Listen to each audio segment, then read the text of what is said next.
হাসরের ময়দানের একটি বিস্ময়কর মুহূর্ত হলো, একজন ব্যক্তি অবাক হয়ে বলবে, হে আমার রব, হে আমার পালনকর্তা, আমি তো দুনিয়ায় এত আমল করিনি, তাহলে এই মহান মর্যাদা পেলাম কিভাবে?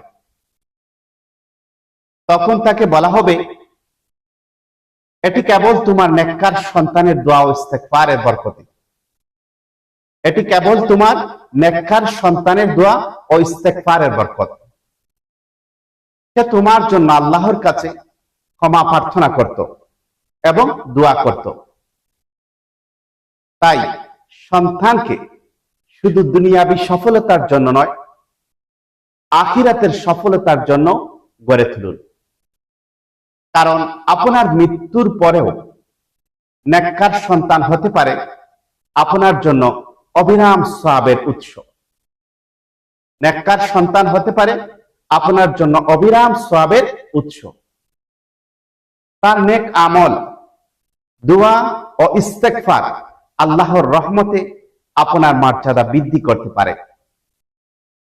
তাই আল্লাহ তাআলার কাছে আমাদের প্রার্থনা, আমাদের দোয়া, হে আল্লাহ, আমাদের সন্তানদের নেককার, দিনদার, কোরআন সুন্নাহর অনুসারী এবং আমাদের চোখের শীতলতা বানিয়ে দিন। তাদের মাধ্যমে আমাদের দুনিয়া ও আখিরাতকে কল্যাণময় করে দিন। আমিন সুম্মা আমিন।